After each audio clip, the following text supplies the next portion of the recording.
Thank you all for listening and watching my videos. Please subscribe and like my channel Master Coolitz. Hoping that you will not skip my ads. It's a big help for me by not skipping it. Thank you so much. Zane's eyes narrowed as inspiration struck. Observing the scorched clouds above, his expression froze in astonishment. This person's archery is truly extraordinary. Even with his own considerable archery skills, Zane realized he couldn't match this level without the divine bow. That's Xanther, the top disciple of our Fire Scorpion Academy. Elena stood up, moving to Zane's side to gaze skyward. Xanther? I've heard that name before. Zane's expression shifted as recognition dawned. Indeed. He's at the mid-9th level of Foundation level, mere steps from the peak. His mastery of archery, especially Arctic archery, is unparalleled in the Five Spirit sect. In fact, throughout the entire Yarrow Kingdom, I doubt anyone surpasses his arrow mastery. No one stronger, you say? That's quite a claim. Zane silently pondered, wondering about the true extent of the gap between himself and Xanther. Soon, the battle intensified. Hugh's and Xanther's cheeks flushed from the heat as a dense rain of fiery arrows cascaded from the sky.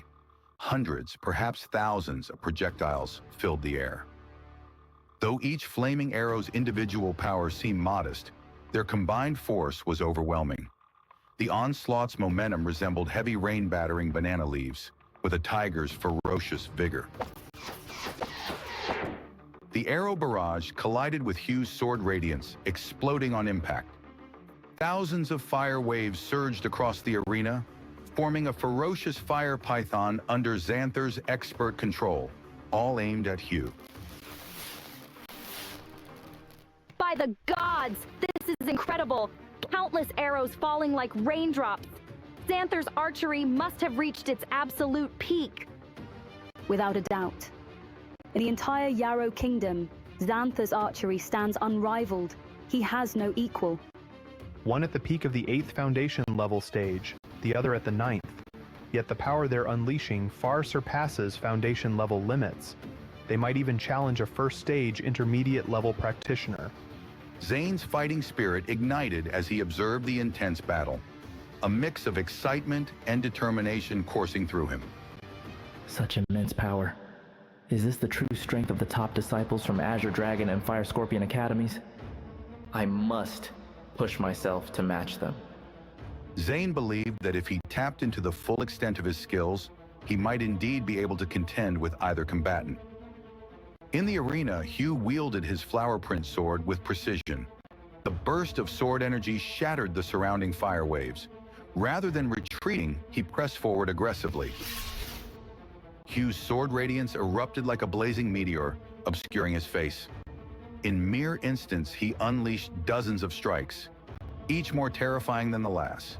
The assault resembled a sword dragon soaring skyward, exuding immense pressure. It easily tore through the fire python, closing in on Xanther. Oh no! Hugh is getting too close to Xanther. Everyone knows Xanther excels at long-range combat. Once Hugh closes the gap, Xanther's power will surely diminish. Don't be so sure. Xanther's no fool. He must have prepared for close-quarters combat. This fight's far from over. The flower print sword hurtled towards Xanther, its blade carrying a bone-chilling aura. In a split second, Xanther altered his longbow grip and countered Hugh's attack. To everyone's shock, Xanther engaged Hugh in close combat. Only then did observers notice the razor-sharp blades on both sides of Xanther's longbow, now locked in a fierce stalemate with the flower print sword. You've sealed your fate by letting me get this close. Is that so? I'm afraid I must disagree with your assessment. Xanther remained composed, his quick wit evident. While maintaining distance, he skillfully parried Hugh's relentless attacks with his bladed bow. Sparks flew in all directions as the two warriors traded blows. For several intense moments, Xanther matched Hugh's swordsmanship. What in the name of God is happening? Not only is Xanther a master archer, but he's also holding his own in close combat. How am I supposed to process this? Is this truly the realm of the strong? Such overwhelming power. Xanther's abilities are beyond belief. He's undoubtedly a prodigy of the Five Spirit sect. The two combatants remained locked in fierce combat, their sword energy and saber radiance crisscrossing the battlefield. With each exchange, the ground beneath them cracked and shattered, the very earth bearing witness to their strength. In 5 minutes, they exchanged no less than hundreds of moves. However, as the battle progressed, Hugh steadily gained ground, advancing on Xanther step by relentless step. Despite his best efforts, Xanther could not utilize his deadly arrows in such close quarters. Xanther's expression darkened as the tide of battle turned against him. Gritting his teeth, he stomped his foot, unleashing a dense wave of vital energy as he retreated strategically. In a heartbeat, he drew his bowstring taut, condensing a dazzling arrow surrounded by violent currents of air. As the arrow took flight, an incomparably sharp and seemingly indestructible force descended from above. Though singular, this arrow contained more power than all previous volleys combined. Arctic Arrow, Energy Destroyer. The blinding white light of the arrow hurtled towards Hugh, who remained impassive. His face a mask of cold determination, he raised his sword in response. Suddenly, an eerie silence enveloped the arena. Wind, rain, thunder, and lightning seemed to vanish, leaving only Hugh and his solitary blade. East Pole Sword Formation. The air beneath Hugh's feet coalesced into solid shadows, instantly surrounding Xanther. His flower print sword appeared to merge with nature itself, encompassing a realm of heaven and earth. That's heart-sword integration. Zane immediately recognized that Hugh had entered the revered heart-sword integration state, a technique mastered by only the most elite disciples of the Hall of the Holy Sword. Hugh's shadowy forms attacked in unison, his sword blurring between reality and illusion, effortlessly countering Xanther's every move. Multiple streaks of sword light materialized in rapid succession. Though they appeared sluggish, their true speed rivaled lightning. With surgical precision, Hugh's blade found its mark, leaving several bloody gashes across Xanther's body. As the afterimages coalesced, Hugh's sword came to rest against Xanther's throat. It's over. You've lost. A stunned silence fell over the audience as Hugh declared his victory. He lost? How could Xanther have fallen so swiftly? The spectators struggled to process the outcome, the battle's intensity having obscured its swift conclusion. After a moment of disbelief, Xanther sighed and managed a rueful smile. Your power is truly remarkable. You've even mastered heart-sword integration. I can't help but wonder, who's stronger between you and Zane from your academy? Zane? Ha! He's nothing but a novice who stumbled upon heart-sword integration through sheer luck. He's no match for me. Hugh's mood soured at the mention of Zane. As the Azure Dragon Academy's top disciple, he found the comparison insulting. The sect competition's rules prevented intra-academy battles, leaving no way to settle the matter directly. I'll deal with Zane when the time comes. With that ominous declaration, Hugh exited the ring, marking the end of the sect competition's final battle.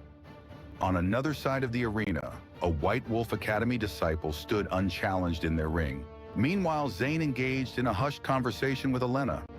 It seems Hugh has also mastered heart-sword integration. Elena's face showed a mix of envy and concern as she regarded Zane. True. He's more experienced, but I believe you're no less skilled. Zane offered a slight smile, keeping his thoughts to himself. I'm certainly not inferior. If I can't match Hugh, how can I hope to rescue my father from the Dark Reach Highlands? As agreed earlier, Elena conceded her match and departed, satisfied with the outcome. The Azure Dragon Academy now held 2 of the 3 rings, with the White Wolf Academy occupying the 3rd. Suddenly, Master Rudolph appeared, ready to announce the competition's final results. Floating midair at the mountain's peak, Master Rudolph reviewed each academy's scores. The assembled crowd, including elders and deans, watched with bated breath, their hearts racing as they awaited the verdict. The moment has arrived. Now announce the final standings.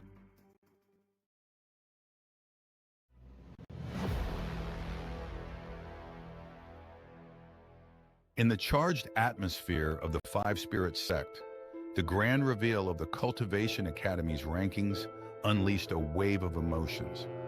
Each crest and trough mirrored in the expressions of the gathered throngs.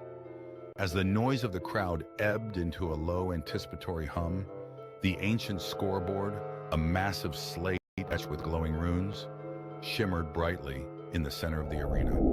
Celestial Turtle Academy, 32 points in total, 4th place. Fire Scorpion Academy, 57 points in total, ranked 3rd. Come on, we're actually 4th?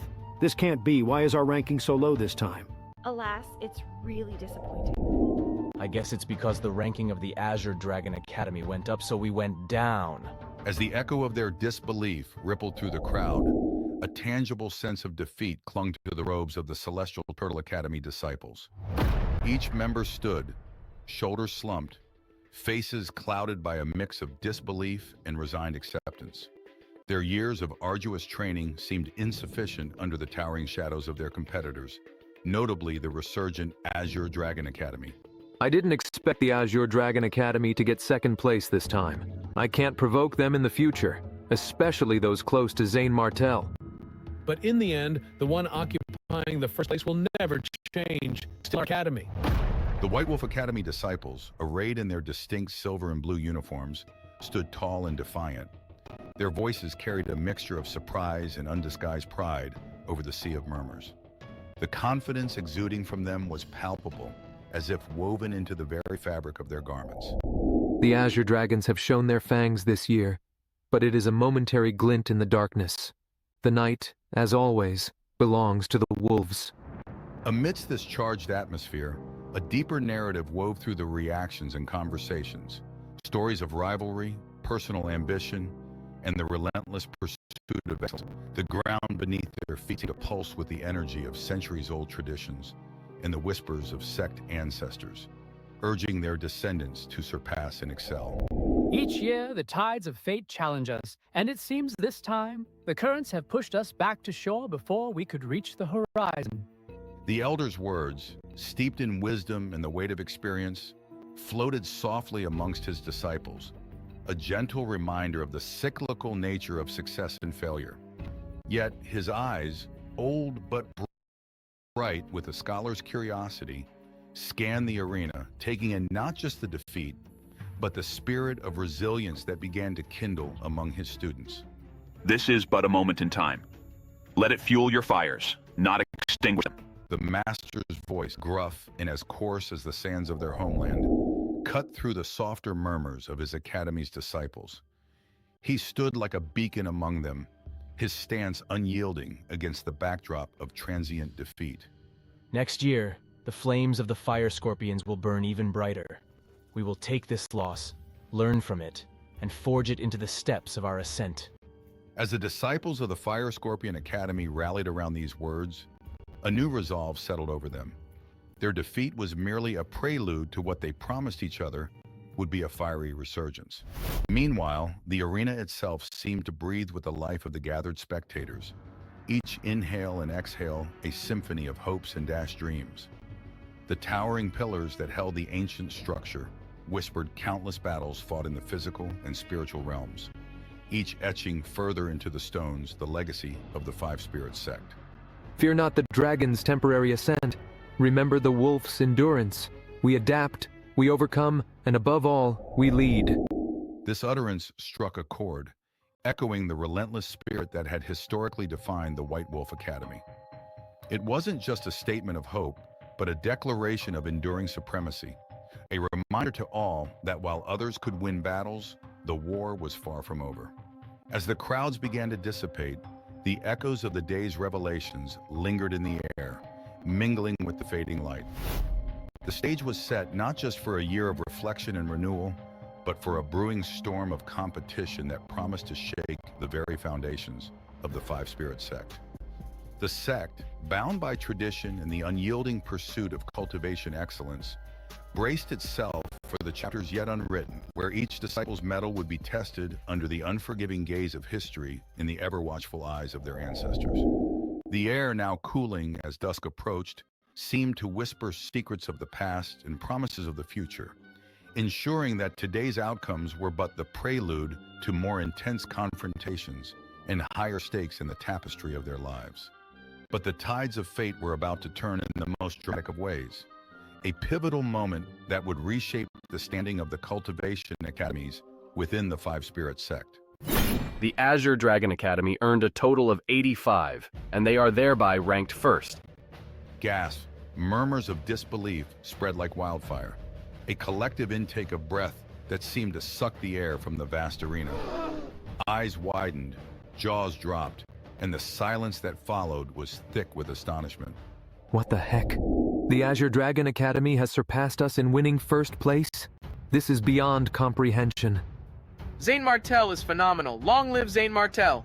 You are my role model. Zane Martel, I love you. I want to give birth to your progeny. As cheers erupted among the disciples of the Azure Dragon Academy, their voices cascading over each other in a deluge of joy and triumph, the scene was one of utter jubilation. The air was electric, charged with the energy of victory, every shout and cheer reverberating off the ancient stone walls of the arena, etching this moment into the legacy of the sect. Alex White, furious. His face was a complex tapestry of rage and disbelief. His eyes blazed like twin suns caught in a storm of dark clouds. His fists clenched at his sides as if holding back the very force of his wrath. With an expression as impassive as the ancient statues that lined the halls of the sect, Master Rudolph addressed the agitated crowd with a voice that cut through the noise like a blade through silk. Zane Martel alone has already obtained 26 points for the Azure Dragon Academy. Is there anyone in your White Wolf Academy who can do it? The news sent shockwaves through the crowd, pulsing through the gathered masses like a force of nature. Zane Martel's unprecedented score was the talk of the sect competition. His name whispered and shouted in tones of reverence and envy. The atmosphere was thick with a mixture of awe and the palpable taste of a new era dawning. This cannot be. There must be some mistake. Zane Martel outscoring everyone. Impossible. His voice was a low growl, barely audible over the cacophony, his words tinged with the venom of defeat. Around him, the members of the White Wolf Academy exchanged glances, their faces a mixture of shock, confusion, and dawning realization. The impact of the announcement was like a physical blow, knocking the wind out of their sails. The once unshakable confidence that had defined their academy seemed at that moment a little less certain. Amidst the sea of stunned faces, the disciples of the Azure Dragon Academy were islands of exultation. They hugged each other, their laughter ringing out, bright and victorious. "We did it! We actually did it! Zane Martel, you've turned the legends upside down!" They cheered with joy. The arena, alive with the chaotic energy of this monumental upset, seemed to pulse with the beat of hundreds of hearts. The old, the young, the seasoned, and the novices, everyone felt the ground shift beneath them. The balance of power within the Five Spirits sect had shifted, heralding a time of change and new possibilities. Let this be a lesson to all.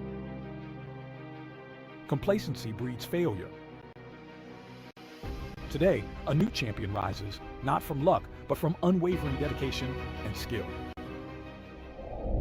His voice, ever calm and authoritative, addressed the still gathering murmurs of disbelief, his words echoing with the weight of undeniable truth. As Master Rudolph's words washed over them, the crowd slowly began accepting the event's turn. Conversations buzzed anew, speculations flew, and the implications of this outcome began to settle in. Everywhere, the sect's disciples were forced to reconsider what they knew about power, potential, and perseverance. We underestimated him. That will not happen again. Alex White, his voice, now subdued, carried a grudging respect. This acknowledgement, though bitter, was the seed of a new resolve among the disciples of the White Wolf Academy. Eyes that had once looked forward with certainty now gazed forward with a challenge, ready to rise to this new challenge. As the sun began to dip below the horizon, casting long shadows across the gathering, the event concluded not with a closure, but with an invitation to the future, a future where the unexpected had become the norm, and the tales of heroes and underdogs were yet to be written. The echoes of the day's events would resonate, a constant reminder of the ever-present possibility of change.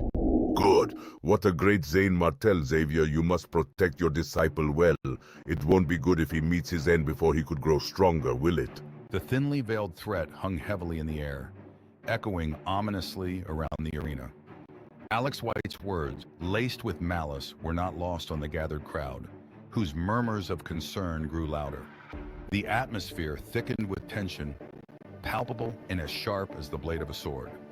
Zane Martel, meanwhile, stood resolute and calm amidst the storm of attention and whispered speculations. His face betrayed no fear, only a quiet determination that spoke of his readiness to face challenges. Zane Martel, you must wait until you come out of Repent Cliff in 10 days. Zane Martel, you need to be careful. Don't worry, I'm fine. It will only be 10 days. After 10 days, you'll be the new and improved me. As Zane Martel reassured Alora, his voice steady and confident, the crowd's anxiety seemed to lessen slightly. However, the gravity of Master Rudolph's words lingered, hinting at the severity of the trials that awaited Zane Martel at the notorious Repent Cliff. Zane Martel and Master Rudolph then departed from the bustling arena, their figures gradually receding into the horizon. They traveled towards the desolate northern part of the Five Spirits sect, where the land was barren and the air held a chill that seemed to whisper of forgotten secrets and hidden truths. The journey was silent and solemn, with only the occasional sound of their footsteps disturbing the quiet. Around them, the landscape was stark, a contrast to the vibrant life of the sect's heartland. The barren earth, devoid of vegetation, stretched endlessly, a testament to the harsh conditions of the Repent Cliff's surroundings.